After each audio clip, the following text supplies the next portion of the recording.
どうも、田舎もんです。3、4ヶ月ぐらい前ですね、家の周りの木があまりにも鬱陶しかったので、この近所に住んでるね、田舎暮らしの師匠であるマーシーさんに手伝ってもらって、木を切り倒してきました。こんな感じで庭にね、相変わらず転がってるんですけども、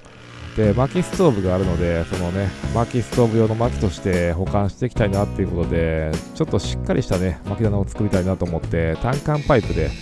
棚を作っていくことにしたんですよね。こんな感じで単管パイプを立てていって足元をねコンクリートで固めておきました。ちょっとこれはねコンクリートは良くなかったですね。モルタルの方がやりやすかったんですけども、一応ね足元を固めておきましたので、風がね吹いても多少大丈夫かなっていう感じですよね。で、前回ねタルキを買ってきてつけるところまでお伝えしていました。一応ね防腐剤塗ってより長持ちしてくれるといいかなっていう感じなんですけども、あれからも結構ね、雨が続きまして、なかなかね、まとまった作業時間が取れなくて、合間に、仕事を進めていったっていう感じなんですよね。こんな感じで、タルキをね、タルキ止めクランプに乗せて固定していくっていう感じですね。ただ、僕の計算がなんかおかしくてね、これどう考えてもタルキが1本足りないんですよね。どういう計算をしたらこういうことだったのかなっていうのはね、ほんと不思議なんですけども、なので合計ね、タルキが5本と、タルキ1本につきタルキ止めクランプを3つ使ってるので、タルキ止めクランプが15個いったってことですよね。タルキ止めクランプはちなみに1個が170円ぐらいだったので、170円 ×15 で2550円ぐらい。全体でいくらかかったのかっていうのね、正直僕もこれ把握してないので、またね、全部終わってからお伝えしようと思います。こんな感じで、とりあえず手元にあるね、材料は全部固定しましたので、もう一本ね、タルキを買い足してきました。もう本当にね、ホームセンター何回も行くのだんだん恥ずかしくなってきましたよ。で、家の中でね、夜な夜な防腐剤を塗って、最後の一本のタルキをね、こんな感じで固定していきました。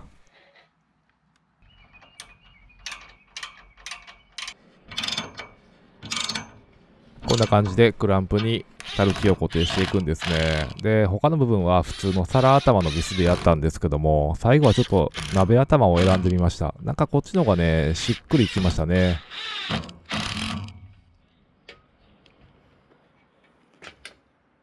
はい、こんな感じでタルキがね、合計5本固定されましたので、ポリカナミーターを屋根につけていくことにしました。で、これね、完全に低評価押すポイントなんですけども、この辺にあったグラインダーで波板をね、切っちゃいました。手元見えますかね。こんな感じで糸引いてるんですよね。波板が完全にこれ溶けてきまして、しかもこれ4枚一度に切ってるんですよね。なので、波板同士がひっついちゃって、もうえらくなってるんですけども、もうここまでやっちゃったんで、もうこのままいったれと思ってね、もう最後までこれで切っちゃいました。で、これね、後から調べたんですけども、ダイヤモンドディスクっていうのをつけると、こういう風に溶けたりせずに切断できるそうです。何事もね、調べてからやれっていう話なんですけどね、やってみて初めて失敗するんでね、いつもね。次はね、ちゃんとそういった道具を揃えた方がいいってことが分かりましたよ。勢いでね、これ切っちゃいましたけども、波板がね、これ1枚1200円ぐらいしたんかな。で、4枚あるんで、5000円分ぐらいですよね。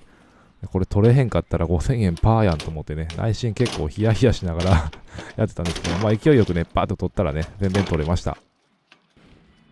断面はこんな感じでひどいですね。これはやばいな。これはやばいなって言いながらもね、こういう細かいところは気にせず、作業をどんどん進めていきます。こんな感じで、タルキの上へね、波板を乗せてあげて、波板用のビスで次は固定していきます。で、この後ね、近所のおっちゃんが様子見に来てくれて、なんで加削木使わんかったんやっていう風にね、教えてくれて、加削木っていうのを使うと、だいぶ安く上げられたそうですね。要は、釘かビスかの違いなんですけども、僕はね、外すのが楽かなと思ってね、そういう理由で、ビスのやつを選んだんですけども、安く上げるのは加削木ってことですね。で、ここまでやっといてですね、この波板が短いなと思ってね、タルキに雨かかるやんと思って、またこれ外して付け直していきました。どういう風に付け直したかっていうと、切ったやつを下に入れただけですね。いやもうそれやったら初めから波板切らんでよかったやみたいな。何やってんだかってね、自分自身で思いながら作業してました。でもね、間違ったグラインダーの刃で切らんでもいいのに波板を切ったことによって、波板がね、溶けるっていうのがね、これからこの波板を曲げるのにね、ヒントになったのかなとね、そういう風に無理やりポジティブに考えていこうと思います。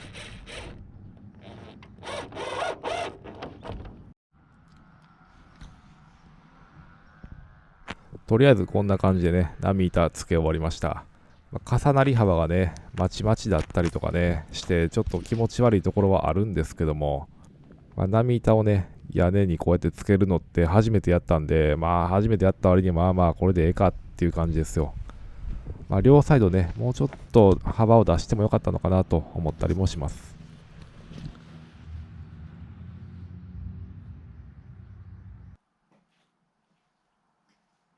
巻き棚の先端部分ですね、軒っていうんですかね、そこにこういったね、折れ曲がった波板をつけたいなと思ったんですよね。ホームセンターで見たら、幅60センチで1200円ぐらいしたんですよね。で、4枚いるんで、もうそれだけで5000円ぐらいかかるんで、いや、よう買わんわと。財布の紐がね、急激に硬くなってきまして、で、コンロで曲げようとしたんですけども、コンロはちょっとね、火の幅が広すぎて、うまくね、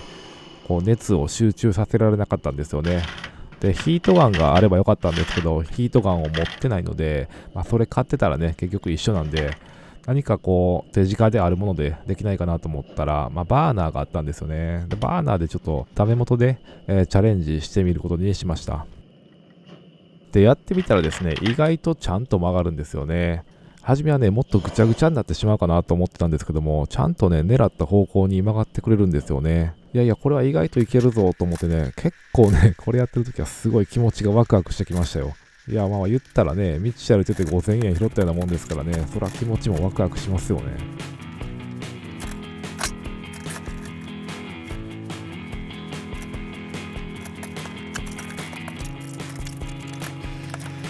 こんな感じでね、山を1つか2つぐらいターゲットにして火で炙って折り目をつけてっていうことを繰り返していったらこんな感じで出来上がりました。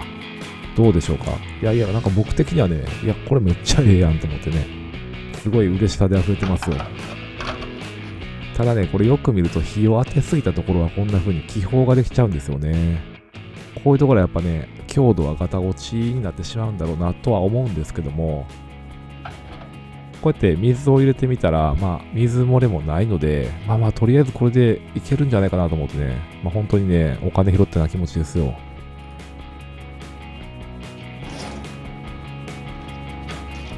いやいや、これはいけるぞと思ってね、残り3枚分切ってきました。相変わらずグラインダーで切ってるんでね、縁はガタガタなんですけども、その辺は気にしないっていうね。で、やってるうちになんとなくね、コツをつかんできまして、ちょっと映像ではうまくこう撮れてないんですけども、火をこう当てると、波板がジュワってなる瞬間があるんですよね。で、その時にこう押してあげるとうまく曲がるんですよね。ただ、ジュワってきた時にまだ火を当ててると、もうそれは泡が、気泡ができちゃうんですよね。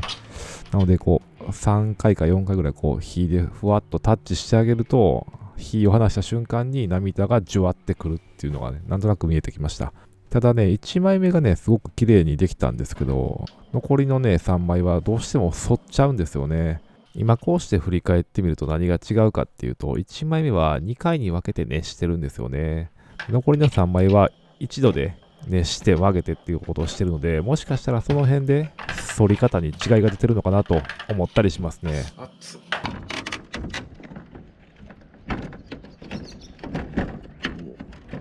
で、夜な夜なね、波板を曲げまして、翌日よく晴れてくれたんで、設置をしていきます。やっぱりね、反りのせいでうまく山が合わないんですよね。その辺はね、先端部分なんで、そしてこの曲げた部分が上に来るので、雨は大丈夫かなと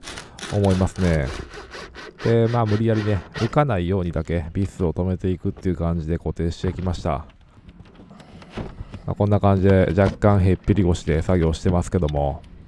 言うてやっぱりね、2メーターぐらい高さあるんで、結構怖かったですね。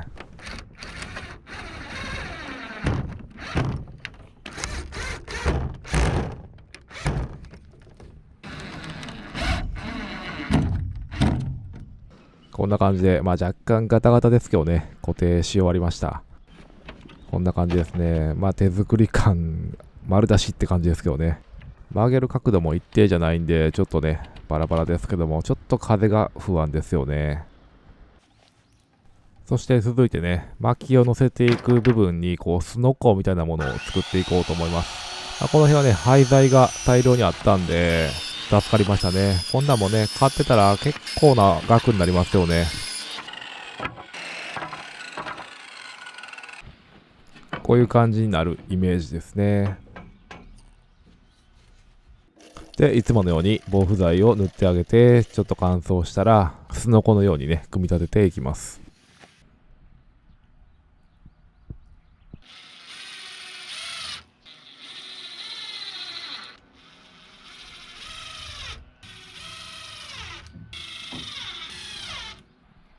こんな感じですね。この上のガタガタがやっぱり気になるな。で、ちょっとここはね、設計ミスでしてね、このすのこ、上にね、薪が大量に乗ったら多分ね、割れちゃうんですよね。60キロの人間が乗ってもこんだけしなるんですからね、1トン乗ったら多分そこ抜けますよね。で、どうしたらいいかなと思ってね、この単管パイプをこの下側へ組み替えてあげて、でその間にですね、こんな感じの丸太を通していこうかなと思いました。本来であればね、単管パイプを通したいんですけども、もうお金使いたくないんでね。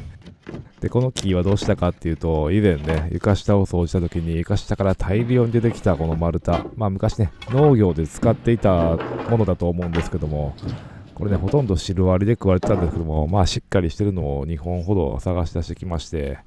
はめてみたら、ちょっとね、太さが太すぎる感はあるんですけども、ある程度フィットするんで、これをね、はめていきます。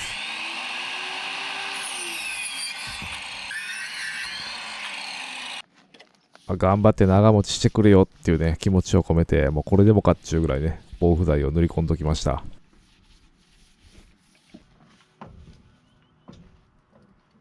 これでもうよっぽどね、底が抜けるってことはないんじゃないかなと思ってね、とりあえずこんな感じで OK ということで、またお金ができたらね、単管パイプ入れようかなとは思いますけども。で、一回ですね、その辺に転がってる薪を仮置きで置いてみたんですよね。そしたらですね、もうちょっと置けるようにしたいなっていうね、なんか欲が出てきまして、高さをね、変えてみました。これもね、近所のおっちゃんの知恵なんですけども、こんな感じで印をつけておくと、いちいち水平出さなくても、そのまま下げるだけでいいので、結構ね、楽に下げれましたね。この辺もね、単管パイプのいいところなのかなと思います。これで地表から25センチは上がってるので、これで大丈夫でしょう。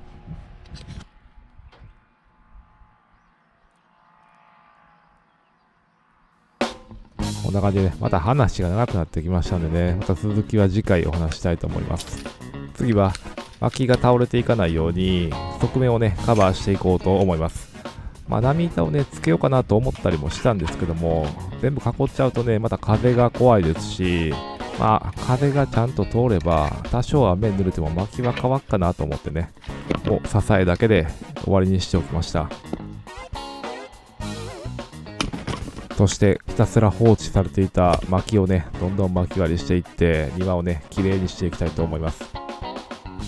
今回も最後まで見ていただきまして本当に嬉しいですよ。また次回もよろしくお願いいたします。